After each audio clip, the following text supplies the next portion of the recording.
Welcome, fellow adventurers, to another episode of the Corner of Story and Game. One intriguing dichotomy that arises in conversations I have with working professionals is about the different routes people take to find their home in competitive creative industries like writing or game design. Ruty Rutenberg, a seasoned game writer, producer, and creative force behind numerous AAA and tabletop projects, has some theories. What is a Maverick? A Mandarin? Let's find out. Ruty, thanks for joining me. It's my pleasure. I'm always honored to be of service, and if I can ever help out, especially the next generation of game developers, whether that's, tabletop or writing or video games or whatever, as long as it's not casino games, those tend to... You'll do Yeah, I mean, the funny thing is there's a narrative in casino games, like even in slot machines. So it's like, it's an interesting thing that, like we were talking about earlier before we started, right? Constant curiosity allows you to see the through lines and the threads with everything. So yeah, I'm eager to get started on giving people some info. Right on. Well, you touch on all of these different things you have done, and it's a lot. So for people who don't know who you are, can you give me just a quick little, this is how you fell in love with gaming? You don't have to go too deep in the weeds, but like maybe some high points. I really love this is how I fell in love with the art form or the gaming or the writing or the creating. I love that piece. The rest, you fill in the blanks as you wish. Okay. So way back when I was a child. Mm-hmm. Seriously though, I was probably, Diablo 1 came out in 1997, and that would have made me, seventh grade. So, a little preteen, teen area, I think. And I remember completing the campaign for it and going like, wow, this is kind of the first time where I've noticed that there is not only an intricate story, but the world that's built around it, all of these things, and I'm processing this from like a 12, 13, 14-year-old brain, right? So I'm just like, it'd be really cool. I would love to write video games one day. Then you grow up, you do all the things that are available around you. So I was doing a lot of acting and a lot of sports at school and things like this. And then I was in the military for a bit, and I had kind of forgotten about that. And then while I was out in LA doing more voiceover and acting and screenwriting, I was playing a game with some producer friends, and that game happened to be Dungeons and Dragons. So then I got so addicted to it, and I'd already been ghostwriting for screenplays and things like this. And it just kind of became a thing where I went to conventions, and people really resonated with the way that I DM'd, just, standard modules. And then I got asked to write some. And then that was kind of like the first jump there. And then some of the staff at Wizards of the Coast not only, played it on my table, but also played some of my modules or read them and was like, hey, this guy might be able to do things. So I did some things. And then from there, I did those opportunities led me into a couple of guest writing, like story development, quest design things. And it just kind of kept going from there. So that got me along the way. And then I had led several projects under the Guild Adept, Wizards of the Coast Guild Adept program.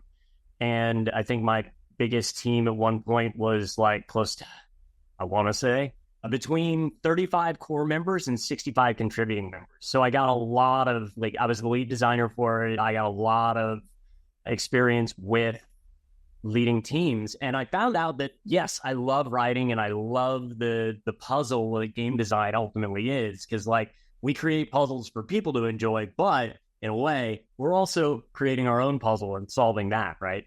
Right. So yeah, that just kind of led me into that direction, but also that I loved doing it with people.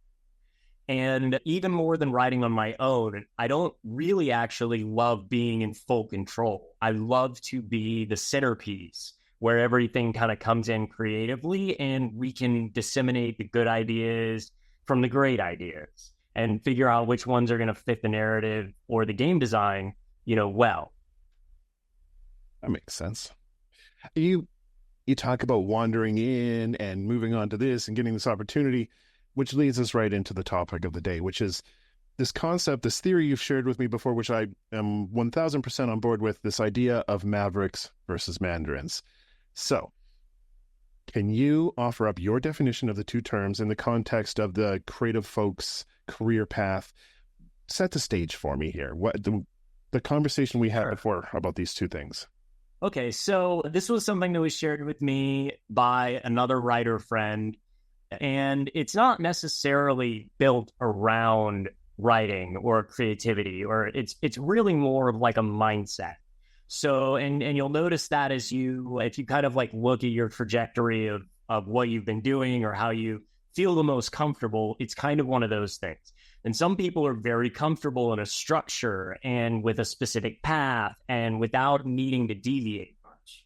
And that's what we would mostly call like the Mandarin. The Mandarin is somebody who thrives in an environment that would be like scholastic or maybe governmental or things like this, right? And that doesn't mean that they're not capable of creative endeavors. They very much are, but they're very rigid sometimes, or at least feel most comfortable when they have the lanes to swim in. Whereas on the opposite side, you have people that are more comfortable being out on their own and figuring it out. They get really curious about all of the little bits. And we typically call them Mavericks. They're the ones that are going to go off and come up with some idea that's way off the path, but that sometimes people are like, oh, okay, maybe we should change the layout of the road. Maybe we should see if we can incorporate that in some way. And that typically also moves into the way that you would go about your education or the type of job that you prefer, So, like I said, I was in the military. I had the experience of that, and it chafed. The demanding structure, you really don't ask questions, you just follow. And any questions that you get, you may not really get a very good answer because it's one of those things as well, it's done this way, so do it this way, right? And unfortunately, I guess for me, at least where the military goes, I am one of those people that if I ask a question, I really actually want to know the decision-making behind that, like what was the rationale for that, which I think is super important, especially for society as we advance, right? Like we don't want to get to a place where we've been so reliant on whatever these other systems are, they've now all been automated, that we don't have the opportunity or the ability to know why. So if we go in and we're like, oh, I don't like how this works, let me fix it, you might break a bunch of stuff down the line, which is interesting that we're talking about blueprints before things popped up too, right? Yeah. But it's just one of those spaces where I think that it's super valuable for us to like at least take some time on our own to get out there and, for lack of a better term, be in nature, if you will. Because I like the idea as, more of a maverick, and it's a spectrum. Nobody's going to be, probably will, but somebody's going to be around in different ways, right? Yep. And I like the idea that, like, if the Mandarin is the person who hews to the path, the maverick is the person that's off in the environment, like the ranger. And, if you're always sticking to the path, there's going to be so much stuff that you just don't notice or don't see or don't explore. And as a writer, I think that it's super valuable for us to be able to go and experience things outside of what we're told to experience.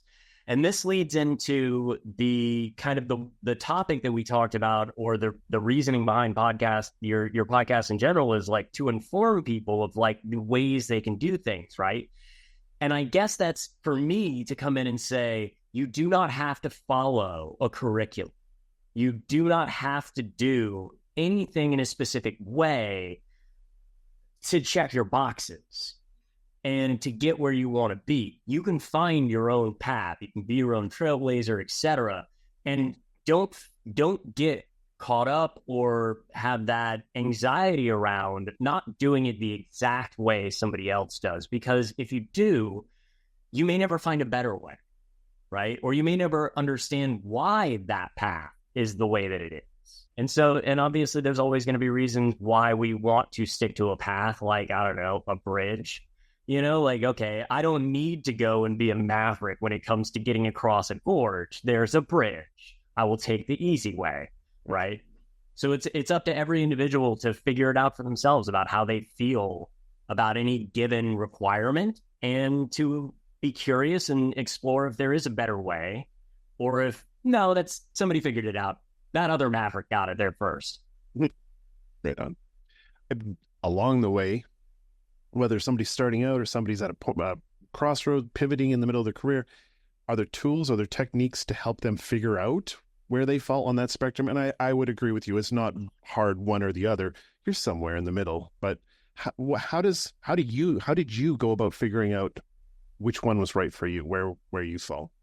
Well, we're going to move into a little bit of philosophy stuff here, because I personally feel that it is you have a compass. You have your own internal guide, right? And that is the way that you feel.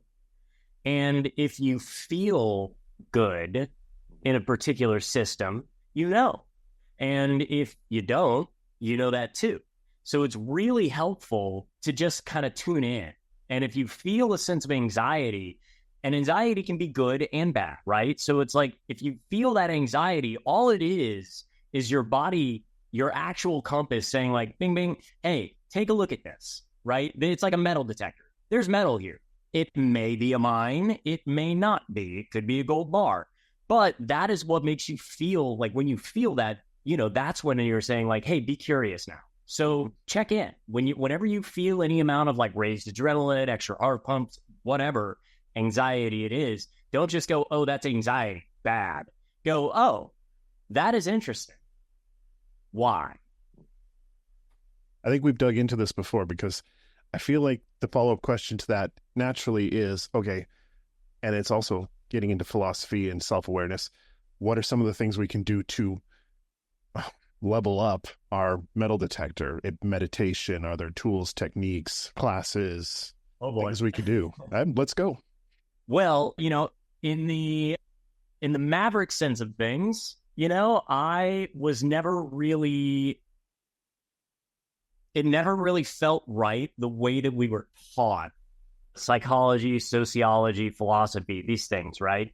And philosophy, for the most part, especially at least in mainstream America, is actually more of like a religious bend to things than it is like understanding the philosophical nature of things.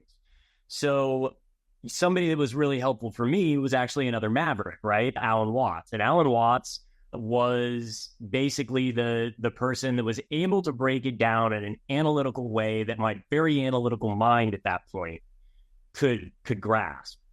And then it's really just about trusting yourself and not being concerned with the approval of others, which is weird to say in a way, because like we're kind of hoping everybody gets excited about the games we make or about the content we write. Yeah. But if you go into it with the fear, somebody might not like this, you're never going to make anything. So there's an opportunity there to tune into yourself and to let your compass be there. And so really, meditation is fantastic. I don't know if we talk about psychedelics on this, but there are tools out there, but each tool is going to be different based on what somebody needs. Not everybody is going to feel comfortable or need psychedelics, right? And not everybody is going to vibe with Alan Watts. Maybe they like Carl Jung better. Maybe they're a Ram Dass person. Maybe they, like Abraham Hicks or something like that. But the important thing is to be curious about it. The important thing is to go, okay, I don't necessarily agree with the face value of this, but let me spend enough time in it to really understand. And when I notice that I feel resistance to something, right, to be excited about, oh, okay, great, something else that I can explore. And that's where meditation comes in, where you clear everything away, right? You just kind of sit, you clear it away, and without judgment, assess it for the nature of what it is. Like there's a very big difference between noticing and considering or making an assessment and making a judgment, right? And I'll just go ahead and take this point to give another like little tidbit here to kind of explain that or build on that, is that, as writers, words are super important. And I think you and I talked before, and we'll probably get into it again, about like the differences in syntax when you come to like for Dungeons and Dragons. A player can do this, a DM may do this, something might do this, right? So we have the difference between the ability to, the permission to, and then the probability. or the potentiality of, right? And then that same thing can be taken to sincerity versus serious. Everybody's always like, oh, I'm serious. Let's do it. Like, oh, well, I love you and I'm serious. Okay, let me go ahead and break down this little difference here, right? So sincerity comes from a place of love. Okay. Serious typically comes from a place of fear because we're worried about a loss of something, not getting something, whatever.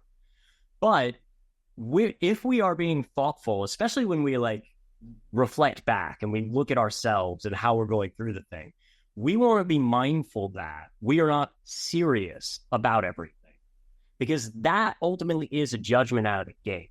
Whereas if we are sincere about something, we can go, I'm sincerely interested in why that individual did this thing. I am really curious, and I'm coming at it from a place of love instead of fear. That's so important.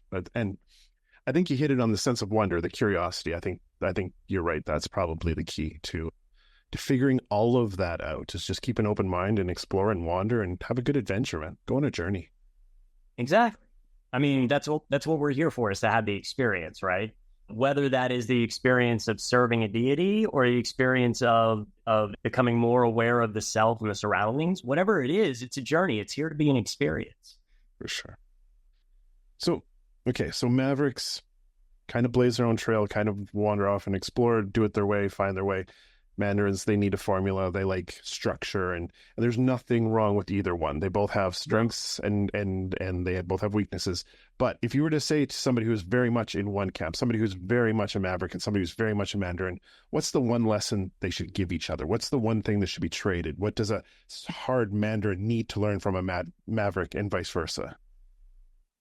I would say that, if you're hard, like let's say you're very extreme, right? So then the things that they could learn is that the Mandarin will supply a steady, like, platform, if you will, for the Maverick to be able to weave around. Like I likened it to, in Dungeons and Dragons, right? Like I liken that to the Ranger.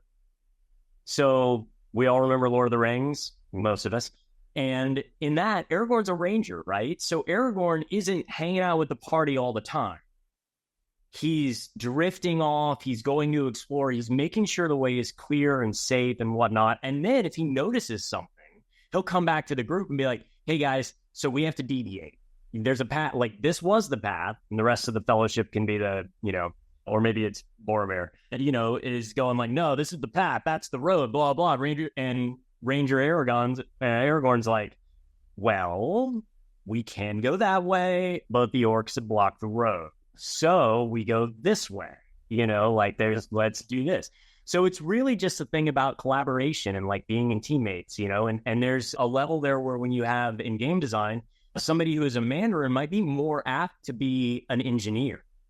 They may be more apt for something that is very structured, requires very specific coding, where not that there aren't Mavericks there coming up with like entirely different workarounds, right? Right. Versus a designer, like a combat designer, an encounter designer, a level designer, a writer, whatever, that is going to be a little bit more off of the trail, right? Floating about, trying to figure things out, trying to like piece together the puzzle.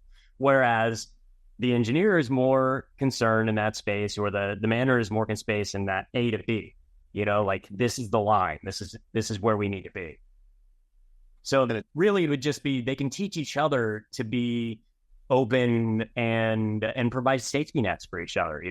The Mandarin keeps the road, keeps a nice, safe home base, and the Maverick goes off and lets the Mandarin know when there's stuff that's going to be an issue. And then together they can figure out a way around it. The wonderful thing about the game industries is they're collaborative. You're going to have all of those people working together, but somebody's got to hold them together and keep them on track. And you have a little experience. What are some of the challenges of working with people across the spectrum on one team or on one vision? I mean, I think probably one of the biggest challenges is just the management of personalities and understanding, really being curious, really being curious about the individual. Not like obviously their job. You need to know how they're functioning, what they do, and all of that stuff, which we'll talk about discipline stuff later. But it's really about being curious about that individual. How did they work best? What are they capable of in that way? And as a leader in a lot of game design stuff, it is more about creating a buffer so that that individual has a safe space without judgment to explore how they can come to this task, how they can complete this thing and make it the best that they can. You'll sometimes see a lot of studios that talk about, oh, it's safe to fail here. There's no way, like we reward creativity and all of this. And a lot of the times it's true. Crunch time is definitely not a time when that happens. But especially in the early phases of a project, we need the opportunity to do those things. And one book that I would recommend to people, recommended to me by an art director, was Herding Tigers. Ooh. And it's really good about how you lead creatives, right? Specifically creatives. Less of a Mandarin thing, right? Creatives are typically more in that Maverick camp. So it's like, how do you lead Mavericks, essentially? Right. Every Ranger's off on their own, doing their own thing, right? But like, then you become more of a scouting party where everybody's grouped, there is ways to check in, signal, etc., right? So for me, I love being a part of a team. And I shared with you the umbrella thing, which we'll get into whatever. But I like, for me, it's the part of being able to enable people to not only do their best work, but to feel fulfilled knocking those things out, especially the menial tasks, So it's a lot of those conversations on my end are like, what do you need? How can we create this for you? And then another book that is worth reading is The 6 Working Geniuses. And that's one of those curiosity things where you can do your own introspection, but then it also gives you a frame of reference for what you can notice in the way other people work or in what they're good at. And everybody has those things that they're really good at and they refill their tank. Then they have a lot of things that they are good at, but can be draining. And then they have things that they can do proficiently, but are just a complete suck of energy, right? So, and that's what the 6 geniuses are like. It helps you kind of tier those things, which better defines what you want out of a position or a job or whatever in a space, or even just like a game jam, right? Like you can better understand how you want to approach it. And that can even be used for like, oh, I thought I wanted to be a writer, right? But I actually noticed that these are my strengths that invigorate me. So maybe I'm actually a producer. I love how you use D&D analogies so much. It's like, well, that's like the Ranger, and this is like a party that's good stuff. I'm sure there are sci-fi things that we could use in those spaces. No, I like this. Okay, so far we've kept it very general to apply to multiple creative fields because there are so many shared similarities. But your work right now is focusing primarily on narrative design. So let's narrow in a little bit on that. And just kind of set the stage to kind of move us in this direction. A question that has kind of come up in my mind every now and then is, what is a narrative designer? Where is the line between game writing and narrative design? And I've seen diagrams and write-ups on this, but I'm looking for your version, your take on what is a narrative designer. So to me, a narrative designer is somebody who looks at a game, and sometimes a studio, if you're like the director, right? But looks at a game or a piece of material with a holistic view. So they are looking at all of the parts and how they connect, whereas a writer is going to be very specifically focused on dialogue, on UI text, maybe on story bibles and all of these things.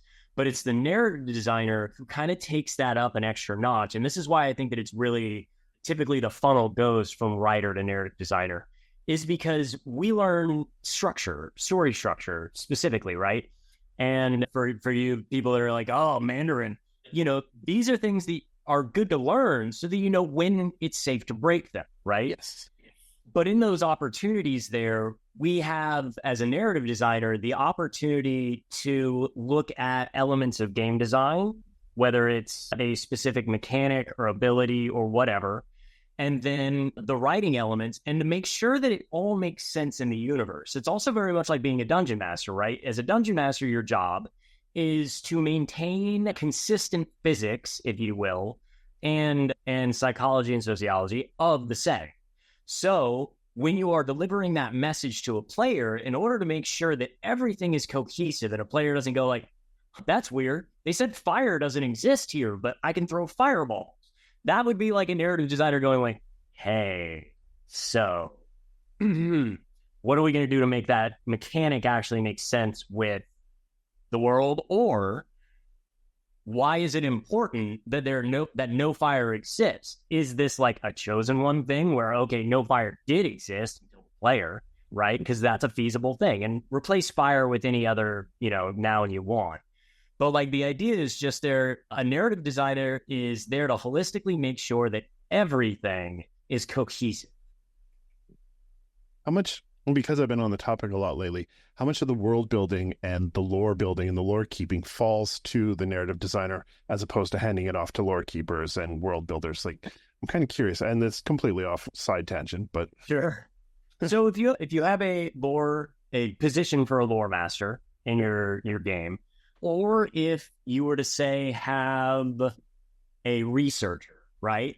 Those can typically be synonymous or interchangeable to a degree. They are slightly different, but a narrative designer might go like, something about this feels weird. Let me consult the guy who, and this typically only happens in like long running franchises, right? So like World of Warcraft. Yeah. Right? Hey, we're doing all this, blah, blah. This is all awesome. It all holistically makes sense for this module, right? Mm-hmm. Then you would go and talk to the researcher and be like, hey, I need you to prove this. It all makes sense right now, but I need to make sure that there's not some element in the history of things that is going to contradict this, or that we are going to contradict in doing so and set a new precedent or need a retcon, right? And Riot is a great example, a group that now has that kind of position, right? After they went back and refabbed and retconned the entire lore base from the Summoner Circle kind of thing, the gentleman, to this actual living, breathing world where now the characters have more of an emotional grounding to the world, right? The environment always shapes us.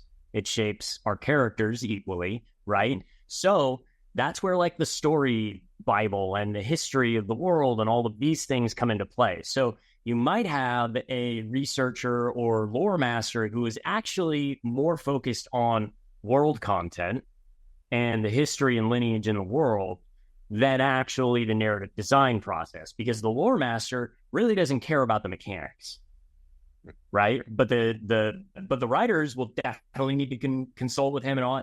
And if your lore master is integral in your process, then they're already there, pretty much working with the writing team, or maybe specifically on the writing/narrative team, to make sure that the things that are going on there are not going to go off the rails during writers' rooms, things like this.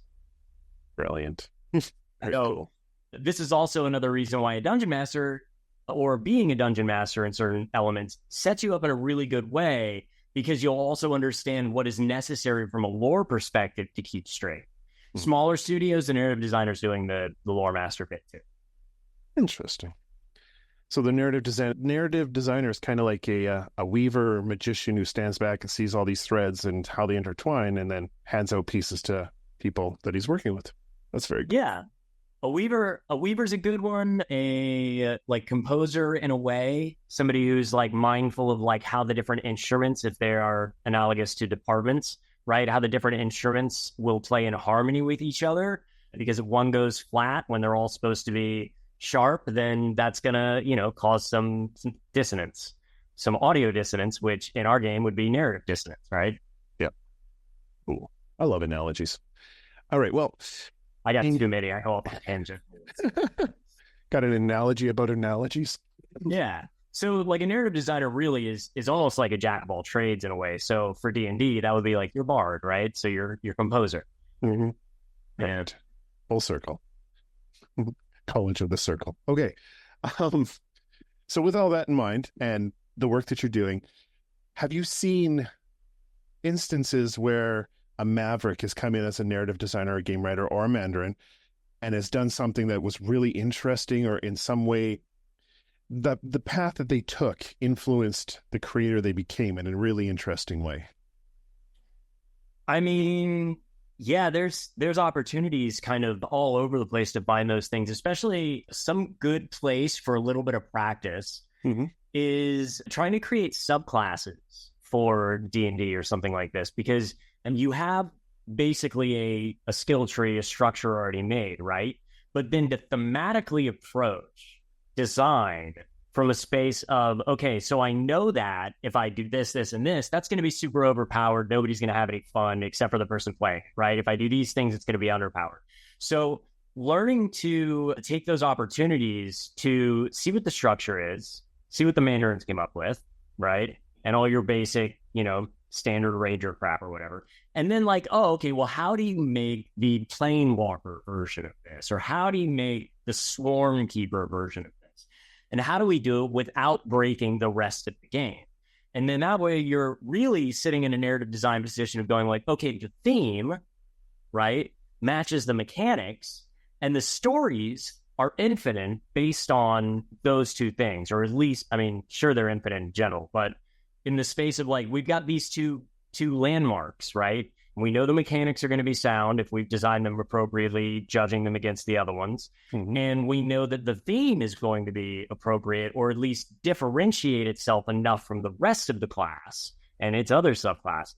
So like, I think that's a really valuable way to do it. And so that actually was from when I was working on some supplemental material, and we were designing things like an Eberron, right? So for those who don't know, Faerun is typically the general Dungeons & Dragons setting. Ron is more of a neo-noir, low magic, kind of higher magical technology, like Arcana Punk version. So there are still all the classes and everything, but there's flavoring difference, because it's almost like a post-World War II, or maybe even like a little earlier than that, kind of energy and vibe. So obviously the themes are going to be different than like traditional fantasy, right? And that can be done with any of your worlds, whatever the big high concept piece to your world is. Forever On, the high concept is the neo-noir version, right? Fantasy. So whatever those things are, then you can start to break apart themes that you want to play with in those. And so that's where I've seen some really awesome things come out, which we can look at with like even just what Keith Baker did with the Warforged or the Calisphere. Calistar. Wow. It's one of my favorites, and I, just woo. So yeah, I think there's some really awesome opportunities for that practice in those spaces. And sometimes like I've actually hired people because I have seen their designs on just standard D&D subclasses, brought them in on projects as writers and whatever else, just because I'm like, oh, okay, look, they understand the structure, they see the syntax, they use the correct wording, and this is creative. Wow. People need to remember, if you want to get into one of the industries, just start making stuff and somebody will notice if you're good. Yeah. And in the meantime, you just get better. Right? That kind of brings around to something I was thinking about while you were talking there. When you talk about narrative design for Mandarins, this is kind of on the Mandarin track, there is becoming more and more schools and education and classes and workshops and things you can take. But when you go to the tabletop role-playing side of things, there's not really a lot of, like, it's not taught in any universities on a high level that I'm aware of. There's not a lot of really established master classes or schools. Are you aware of anything like that, like for the Mandarins who need some structure and they're trying to learn tabletop design? Where would we point them? There are a handful that are out there probably in a tabletop space. I mean, there's a lot of, you could probably go through what's the podcast history, like it's got like all Pond Chaser. Oh, so you could probably go through Pond Chaser and look up specific podcasts that are based on that. If you go to my specific profile there, you'll see a host of tabletop ones from way back when.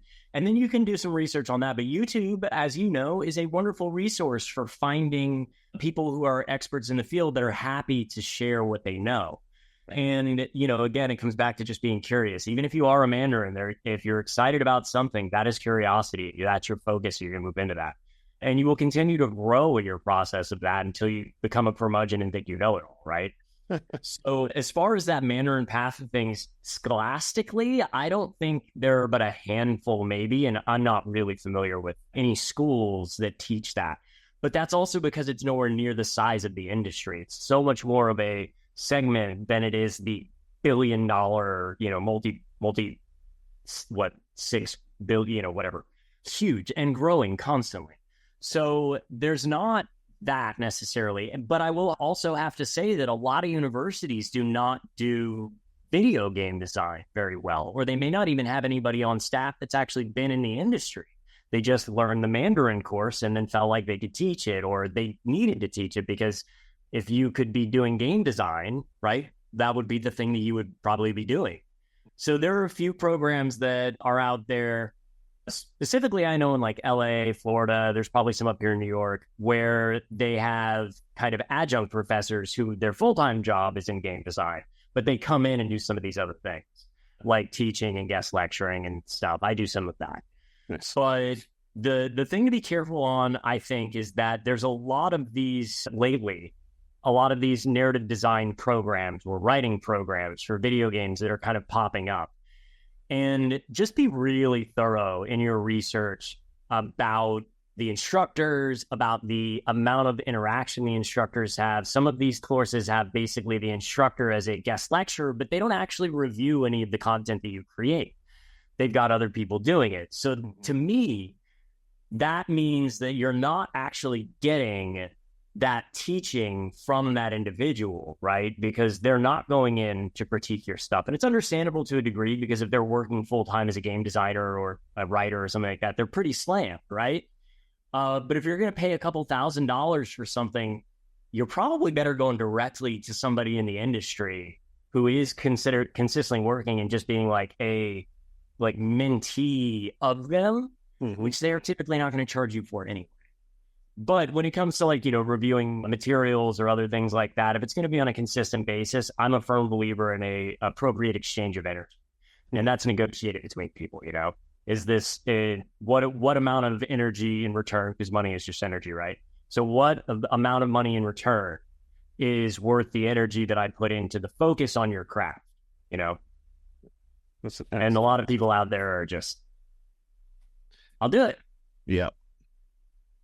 I've seen that. And to be full disclosure, I took Susan O'Connor's narrative department's masterclass, but I did my due diligence. I looked into it, and I'm not paid. I'm not sponsored. I never asked Susan to sponsor the show, but it was an incredible class with incredible people, with hands-on learning and reviews and feedback. Like, if you find the right one, and I'm a Maverick, and that was still a very enjoyable class because it was very organic, and it right. There was a mixture of both enough. So what I like about that is, or what I think is of service about that one, is that the class structure, from my understanding, so you have a better space in there because you've actually done it, but the class structure around that is actually a lot of group team building, communicating, checking over each other's stuff.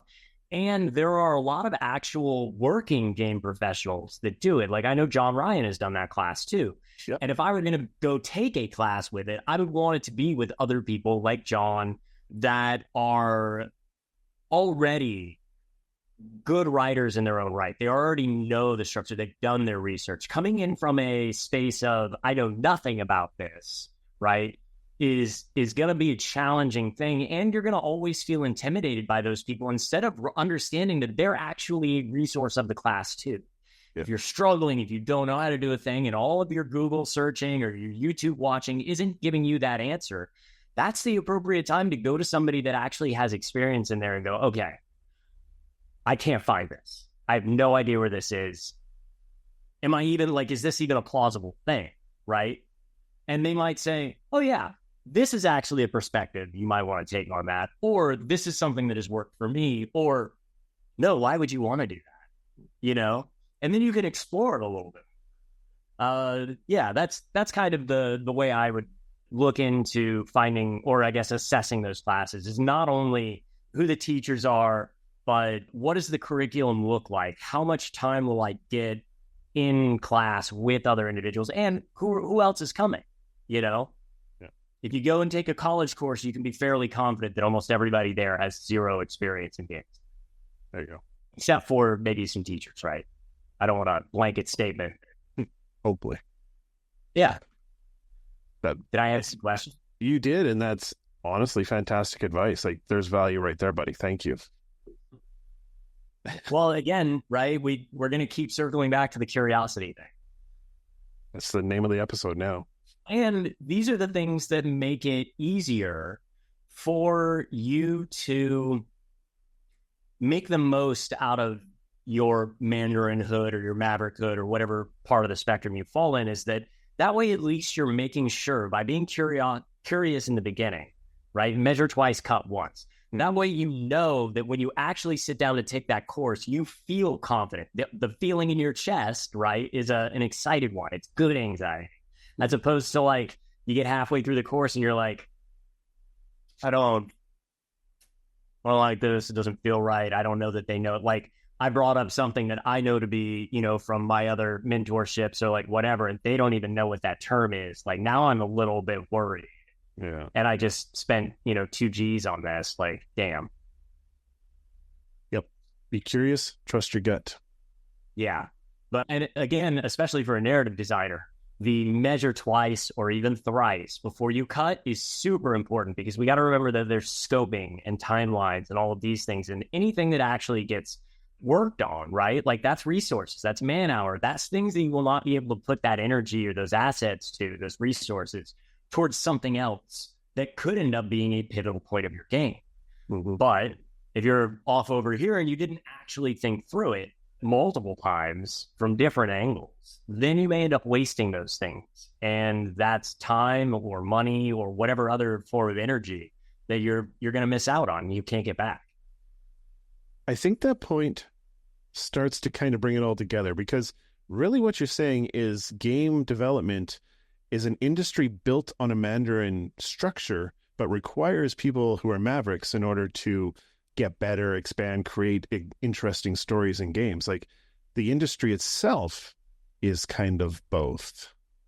The industry itself is definitely both. It's not necessarily always valued in a certain way there. Like I think a lot of people who are interested in narrative design will note that writers and narrative designers make up about 1% of the video game industry. And that is, I think, that's due to an undervaluing of what writers and narrative designers bring to the process. They often get brought in very late stage, we just need somebody to put the words on the screen. Whereas if you are a seasoned or very just, I guess, aware or really love those type of narrative games, you bring a narrative designer in early, because they will help you guide design decisions of mechanics and whatever else before you end up, again, measure twice, thrice, whatever. But like that way you didn't spend all this time designing elements that like, hey, so you've got these 4 mechanics that are actually all in opposition and we don't know how to validate that with story. We're great at a lot of things, but when you come to contradictions, there's not a whole lot you can do without reworking a lot of things, right? The narrative is a lot like a rug in a way, like a beautiful Afghan rug, where the player will only ever see one side of it, really, But what it took to make that is all the weaving on the other side, all the back and forth. And it's very hard to duplicate a beautiful rug, right? It's very hard to duplicate a beautiful game. So if you're not mindful of these things in the beginning, it's going to cause problems down the line. So to me, a narrative designer is there to maintain alignment, which gives the studio velocity, Mm-hmm. And that's how you actually get a game out on time and not delayed forever and ever, and it goes through rewrites and redesigns and all this other stuff, because you are holistically doing that thing, because a narrative designer will also be like a fractional point of a producer. They understand that like, these are all the things we want. Not all of them are going to fit. Right. So to kind of bring it back to the idea of a creative person finding their way, whether it's somebody fresh out of high school or an old person like me who's trying to pivot into the industry, how important is, to take it back to philosophy and self-awareness, Sure. How important is personal agency? Not only like finding space within your life to do this, but finding space inside your head within your own energy to create space to explore this. How important is that? Like with all creative endeavors, but if you don't absolutely love the process of doing it, not the accolades that come from a job well done, right?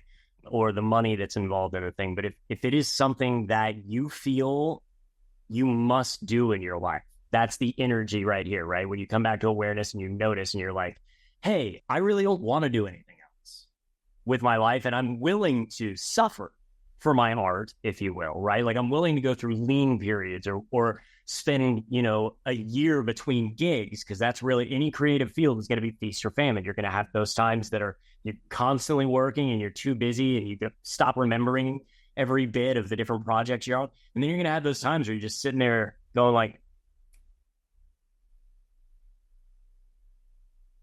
and it's important in those spaces to say like, okay, so how can I improve? We're never done growing. We're never done. Well, it's like a shark. When you stop swimming, you die. So when you stop learning, when you stop being curious, your career will take that death. You will stop being of service to the people that might hire you because you're not keeping up with the games that are coming out. You're not keeping up with new techniques. You're not an engine doing things that, Unreal or Unity or Data is newly implementing, right? And even like AI stuff, and the worst word, or the worst couple of words out there right now. But like even that stuff, in a way, it's about perspective. And if you understand that AI is simply going to basically end up being like the internet or a computer or a TI-83, right? You still have to know how to use it if you're going to do that. And let's be honest, like even though they're all the engineers and people that are creating the AI are kind of going off and forging a new path, they may not necessarily be mavericks in that space because they might be following the protocols that they've been doing. And you kind of need to understand how to prompt the thing to get the output that you want, right? Same thing with this search engine like Google. You have to know how to ask it the right questions, where to put quotation marks, where to do these other things if you want appropriate results. Right. And I don't personally have any real fear around AI replacing me because you still have to have that person that can synthesize whatever the AI spits out and make sure that it fits. Right. That goes back to the holistic understanding of it. And AI is not capable of that yet and may never be or what have you. But even then, if it is, you still have to feed it all this stuff. So unless you created it in-house, right, you're risking all of that. So these studios that are going all in on that, like, I appreciate Nintendo's stance where they're like, nah, we don't want to worry about IP, and licensing and like whether or not we can get copyright or trademark or whatever. We'll just do it ourselves. We've been doing it for, 40 years now, whatever. But they also are kind of incredible to watch, especially the attitude around layoffs, right? Hot button topic in our industry right now. So, yeah, I think that there is an opportunity for us to continue to get better at what we're doing. And even if it's not something that we're going to incorporate or we don't like AI and we would rather do it all ourselves or whatever, it is still of service of us to understand the tool, right? So even if I didn't like Unreal, right, which I actually enjoy it, but if I didn't, it's still of great service to me to understand the capabilities of it and the people that are using it and how they get the maximum value out of it. That way I can be better at scoping or understanding that if I come with a certain ask, it's going to take this amount to do. Or, maybe we just need to change the material. Yeah. I spent a lot of time in the corporate world. I was a chief marketing officer for a long time, and I was highly overtrained in project management and people management and all that. And I've forgotten most of it on purpose, like intentionally, like ripped it out of my head with an ice pick. But the one thing that did stick with me was that whole sharpen the saw from the 7 habits, blah, blah, blah. But the idea that if you've got downtime, sharpen your skills, clean up your tools, make sure your space is clean and productive for what you're doing. Like there's always, and so that very much applies to the idea of learn these things, like get out there and play with the tools, even if you're not going to use them later. Like, yeah. And for our discipline, they're like play as much stuff or consume as much story-driven media as you can, right? Because, and it doesn't matter if it's a book, it doesn't matter if it's TV or a graphics novel or a game or whatever. I mean, it's helpful if you want to be in games, to understand games, right? It's helpful to understand cinematics if you want to be, doing that portion of things. But it's not an excuse to get distracted and only play games, right? But when I play games, I am constantly breaking them down, which is a thing that I learned when I was writing screenplays in Hollywood, was that like, you got to understand how to break down the pacing of things, because pacing goes a long way towards engagement and enjoyability, right? And you got to understand that you can't just Michael Bay it and throw a bunch of explosions in there, and people are going to, because if the explosion carries if there's no stakes to the explosion, then it doesn't matter. Might as well be a gaseous giant somewhere, like whatever. Yeah, it's exploding, but it's not here. Anywhere in my house that there's a controller or a keyboard that somebody's going to play on, there's a notebook. Nice. Yeah. That's great. So if you're playing something and something comes to brain or you're pulling apart the mechanics, there's always something to write on. It's a rule we have at school. Okay, so you mentioned the umbrella as we're here talking about narrative design and what makes a narrative designer. We've talked about it, but for the people listening in or watching, can you lay that one out for me?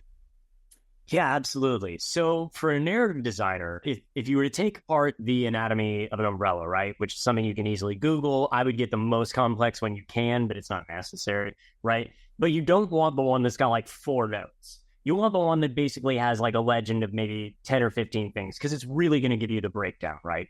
So if you look at an umbrella as, and as the organization of a studio and eventually the opening of the umbrella being the launch of a game, right?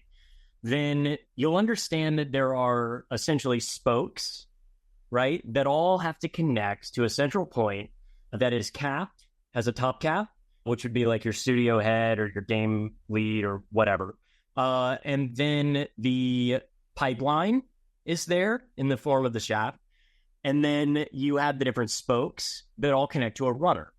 So a narrative designer kind of functions as that runner from the start at the base of the shaft and like where you're at the bottom of the umbrella all the way up until the game is fully released, the umbrella is fully open.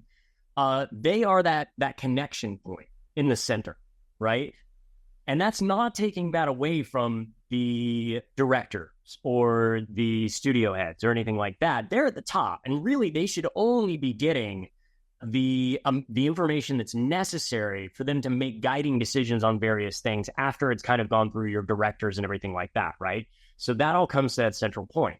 And at the tips of each one, you can consider your disciplines. So with the tips being the disciplines, the individual departments, having the runner going into the narrative designer, or having the spokes that go into the narrative designer as the runner, and that runner running everything up and down the flagpole. That's how we keep the game holistically connected and on track and moving, which kind of actually sounds a little more Mandarin. So you can understand how, as a narrative designer, even more so than a writer, it's important to understand both, to be curious about both, to be able to swim on both sides of the thing. That's why it's a narrative designer in a very specific way. We have to understand the design. We're not just a narrative writer, right? And so like other big tips for emerging writers is that like it does you and the game no service to be emotionally attached to the things that you create. They've been created before most of the time. They'll be created afterwards most of the time. Is it likely that your version of it is going to be the staple that lasts the test of time? Why not? But also, if not, okay.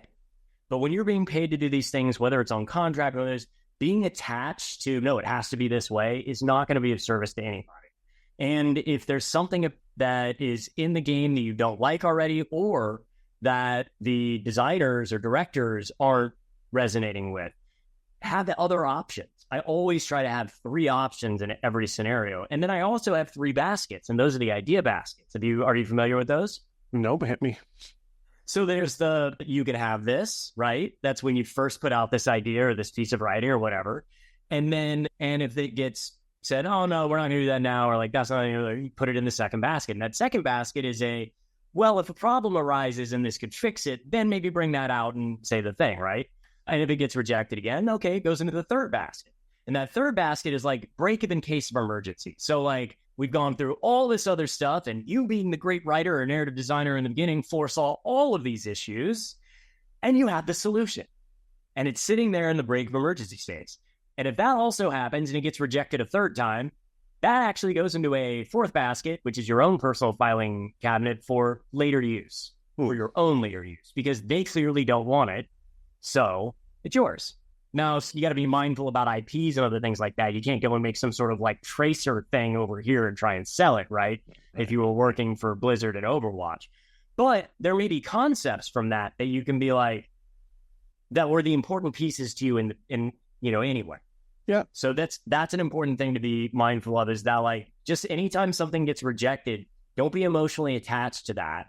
Don't be emotionally attached to the affirmation that you're doing a good job. If you're there, you're doing a good enough job already, right? Mm-hmm. And then just, if they don't like it, keep it. It's yours, unless you actually put it in and got approved for a little while, went through all that stuff, and may legally have the right to it. The concept is yours to play with, Yeah. I think you have maverickly found your way to the way I think I want to bring this to an end. You like that? I'm about to say, is that your segue? A segue maybe? Yeah, that was really bad, actually. I'm kind of ashamed of myself. I like how you close it. Well, and now we've found our own path to, yeah, I think that's it. I feel like there's just one more thing that I'm like, okay. Important for everyone, right? And you and I know this because it's how we connected, and other people that are not in the industry yet may not know this, right? But it is very important for your professional life in game design to be active in the circles in which you wish to swim, right? And not to go in, like, we always want to have the beginner mindset, the curiosity, right? But not to go in there in a space of like being needy or being like, actually come to be of service, to add value to things, right? And so whether that is a room full of writers or game designers or anything like that, it's really, or even LinkedIn, right? And that's how we met. But like, it's important to be able to go in there, and the more that you are able to step up and be of service in those spaces, and that you're like, oh, but I'm, new, I don't know anything, blah, blah, blah. You can simply be that by being a commenter, by asking questions, by connecting with people and being curious, right? Wouldn't lead off with, hey, I need a job. Like, yeah, okay. Like, great. What do you want me to do about that? I don't have anything for you. And even if I did, there's a whole bunch of other people that I've really been hankering to work with that I'm definitely going to have jump that line, right? Yeah. But if you establish yourself with a good relationship with people that are already working there, that's almost always how hiring happens, because people need to know that they want to be in a foxhole with you for the next 3 to 7 years creating something, right? You don't want to bring somebody in, no matter how talented they are, if they're going to be a prima donna, or they're not going to, or they're going to be really, abrasive to work with and things like that. So the way that you establish your reputation in the space is to go in and to be genuine and to be honest and to be thoughtful. And if somebody's like working on some blah, blah, like Amir, right? Or even Kelly Bender, who's an incredible resource, especially if you are a little afraid to be a Maverick right now and you want to have that process, because we all know that there's not a whole ton of resources out there for narrative designers that you can be confident in, that are coming from good space. So somebody like Kelly, or like the workshop that you were doing, like, those things are going to supply you with the samples that allow you to understand and conceptualize in your head what you need to actually create and how to be succinct in doing it. Worst thing for a writer is to go on tangents, when really you needed to be bullet points. So, going out there and getting involved in the community, getting to know the people that are there, and not from a place of need, but from a place of service, that will ultimately yield you and the industry and the person you're working for but much better dividends in the long run, right? So, what you're saying, be curious, make shit, and get involved. Be of service, yeah. Get involved. Be of service. I like be of service. So, be curious, make shit, be of service. Yeah. Because ultimately, that's what we're trying to do, right? We are trying to create a service for a player base to give them joy. And we, hopefully are going to have fun in the process of doing that. If we're not, we need to maybe re-examine either the place we're at or the course we've decided in or the job entirely, There you go. That's beautiful, man. All right, well, we're going to start wrapping this up, but I do want to throw at you, there is a philosophical, because my podcast is apparently more about philosophy than anything else. At least ours is. I love it. You're stuck now. You have to stay forever. Okay. Where was I going? The core question, the question that I ask everybody that comes on this show, regardless of what industry you're in, what you do, I have this question, and the question is, in my opinion, there's a magical space at the intersection of obviously story and game, but also improv, comedy, screenwriting, board game design, all these things, where the people involved can just naturally get along. There's a shared language, there's a fellowship. If you agree with my little theory, and not everybody does, but if you agree with it, what is the magical thread that holds that space together? Mutual respect. Why does that sound like that's the natural answer, but that's the first time I've heard it, and this is 100 and so, I should probably count my episodes. Like, that's a great... I mean, appreciation, right? Like, so we can kind of use those two interchangeably there, but like, when you appreciate what somebody else brings to the table, right? That's when you see those great improv groups where they're willing to go out on a limb and trust somebody with something completely off the wall and go and yes and it, right? Mm-hmm. And so much of the creativity things, like even a writer's room, right? Even if I don't love an idea at the beginning, I'll be like, okay, let's say yes, and then what? Like, where does that connect? Or where are we doing this thing? Or what is the benefit to that we're currently missing? How does that do that thing better, right? And then, I mean, improv is one of those things where you literally do entire games where you just have to, like, one person kind of has the lead at a moment, and then you just have to say yes. And that's them handing you, what will you call in the various schools out there, like birthday cake. They're just doing like, here, it's your birthday, it's your turn, you do the thing. Yeah. And when you have that mutual respect or appreciation for what the other person brings to the table, it allows you to just kind of have that thing and rely on a producer to hone you, like bring you back to when you needed the thing. But yeah, I would think that it's mutual respect. And that comes from a place of not being egoic, that you're the know-it-all, you can do it all, or that you're the one invested with the power, or even that like you're the one responsible and have to bear the weight for all of it. Are there individuals that can, have their careers make or break on a game? Yeah, game director, studio director, whatever.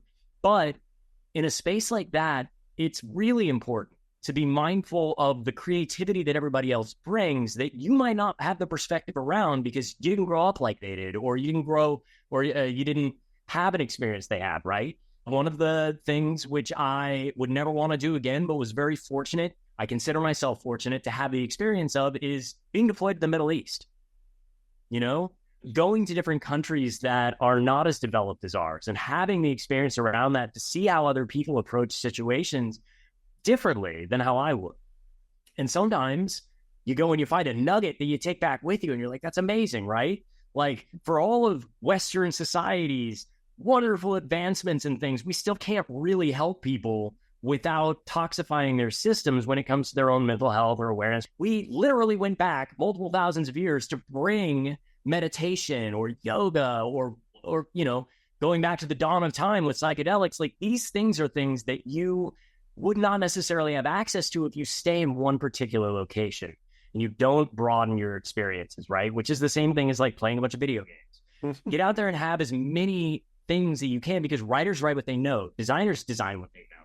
It's all about how much more can you know. So that brings us back to the title of everything, Segue Man, curiosity. You're now Segue Man. You stole my title. That's a good answer. That's a great answer. Like, and that attitude must be just electrifying in a video game development team. Like, the ability to just trust everybody and respect what they're bringing to the table and throw that ball around. God, I wish I was in that room. Like that. I get goosebumps. Just but it's a thing. It's a street that everybody has to walk, even if they're coming to a different coming to the same intersection from different streets, right? Like in the same neighborhood. But like you really need to both approach it that way, because if there's an imbalance, it will not be an enjoyable space, or you will feel as though you are always compromising. And again, with curiosity, it's always important to be like, okay, but if you could have it your way, what would that look like? Don't worry about compromising. What is your, like, far away as you can get? Okay, now I understand where you are compromising to come to the table, because a lot of times, especially in like relationships and stuff, right? You feel like, oh, my wife isn't compromising at all, right? But I just did all this other stuff in here, or my partner, or like whatever. But you don't stop to necessarily ask, okay, well, if you could have the whole thing independent of, and I'll just go along with it, like, what would that be? That way you at least understand where they're coming from and where they're making the compromise. And if you take that same philosophy into game design or into a creative field, then you get to have that understanding, right? So in a writer's room that you're going to get goosebumps in, we're just sitting here going like, okay, all right, I don't necessarily see how that connects.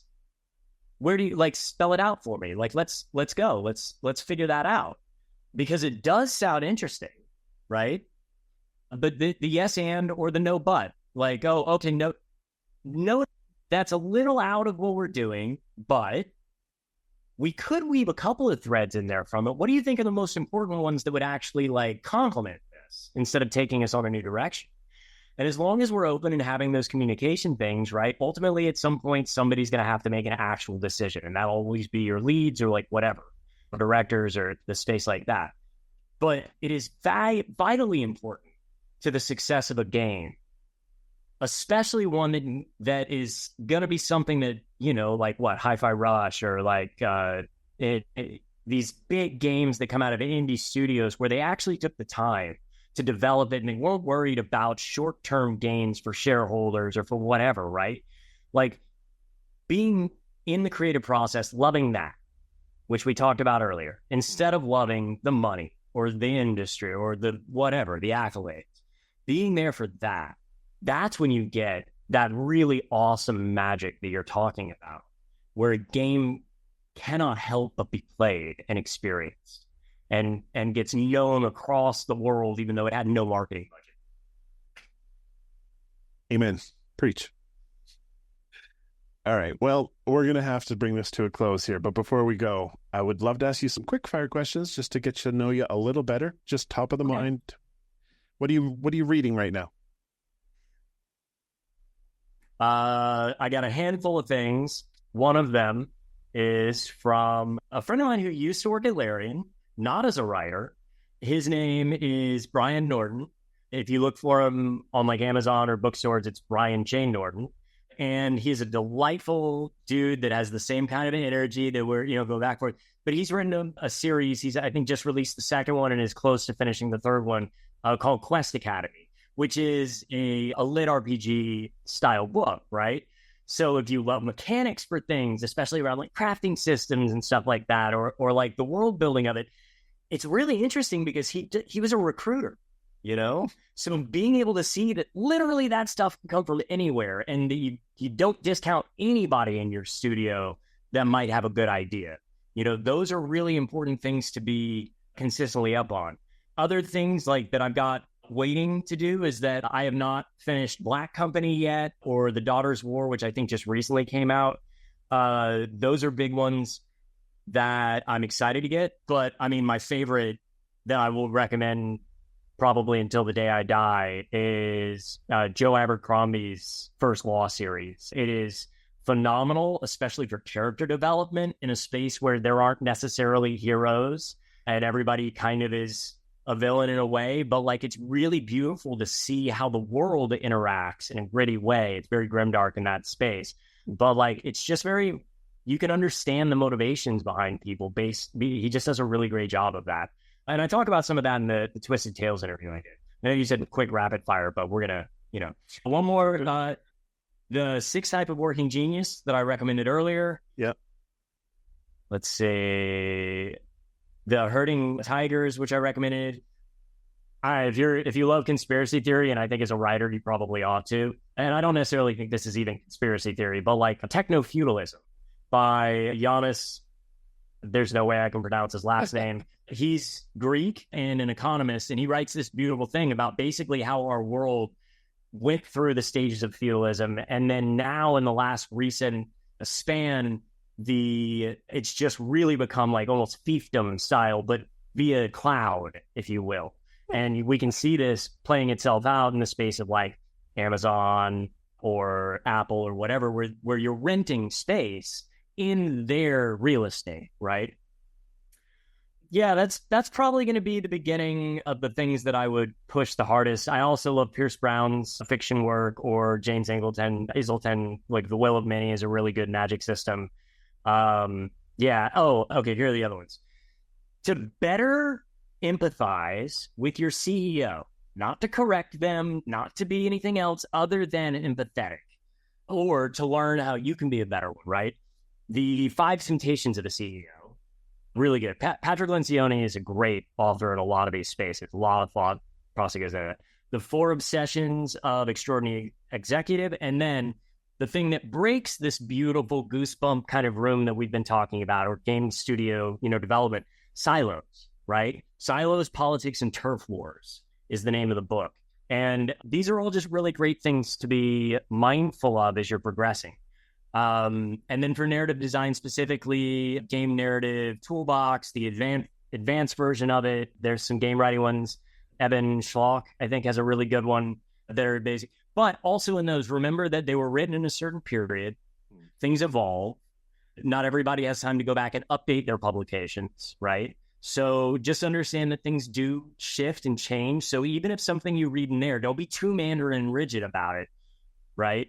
Understand that there are going to be other ways for you to do it, probably, and just to be mindful that we're always coming up with ways to better the pipelines. Good stuff. What are you playing these days? I am playing Diablo 4, No Rest for the Wicked, Jedi Survivor, Rogue Heroes, V-Rising. I have a fairly large rotation list because it is largely about dissecting the games, noticing the things that have great stories. Like Jedi Survivor will be one that I finish because of that whole thing, and for everything that, because of like how important the story is to that, right? But even things like Diablo, and you don't have to love the when it gets to a little bit more roguelike scenario, right, towards the end and the end game and stuff like that. But I think that the story for Diablo is, especially this most recent one, I think it is such a good story. And I think that they do such a great job with being inclusive of other cultures and narratives that you wouldn't necessarily get in there in a lot of games. And they feel so confident in their universe that they can do it. And I would just, draw your attention to, I'll try to give no spoilers on this if you haven't played it, but there is a certain sequence in which there is a giant snake that is not one of the like Yuan-Ti, Naga, those Slither boss type characters, but is actually an environmental thing. Mm-hmm. And the way that you get to that and the process that is in it is actually very much an Amazonian tradition.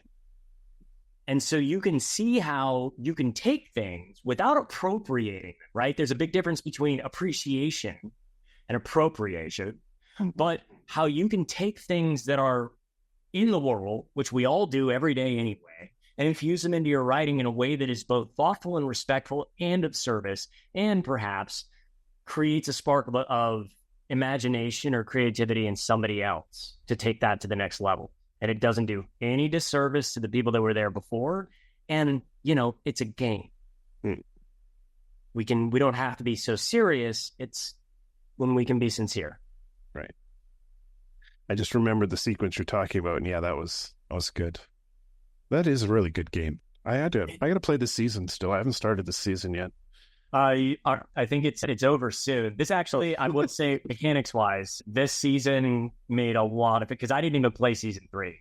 Season 2 is okay, but I think that this season, mechanics wise, they've made some of the best adjustments that they can. I'm a little concerned about season 5, but also they developed the seasons on different teams, from what I understand.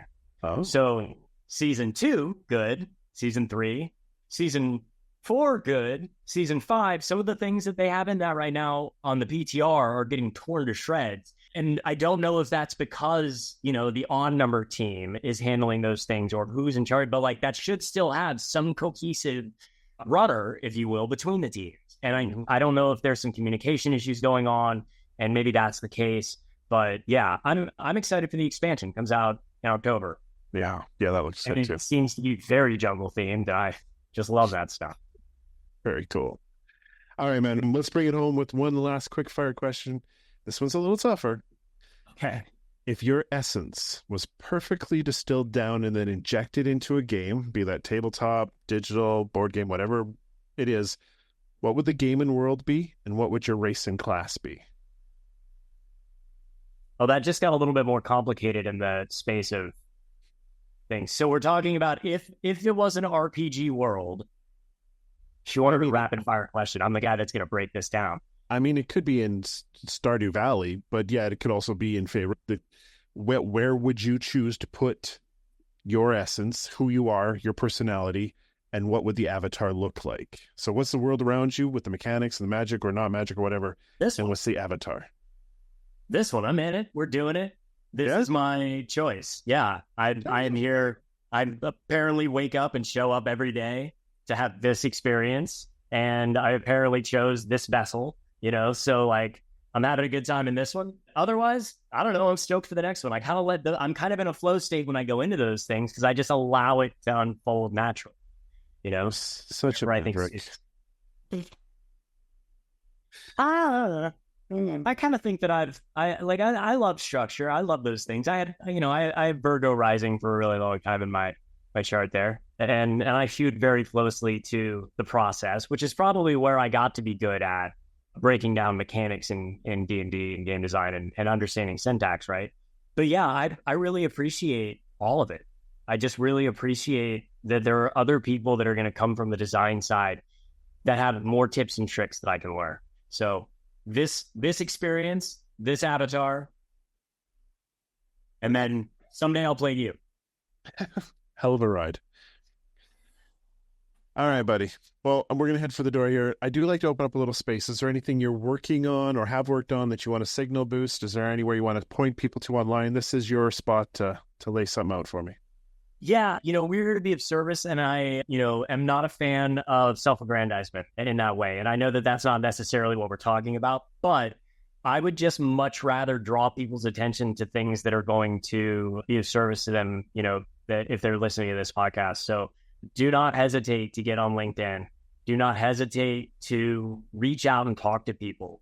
Make sure that you are being considerate of their time. Come prepared. Have researched your portfolio and come with the necessary documents, and be thoughtful in that space.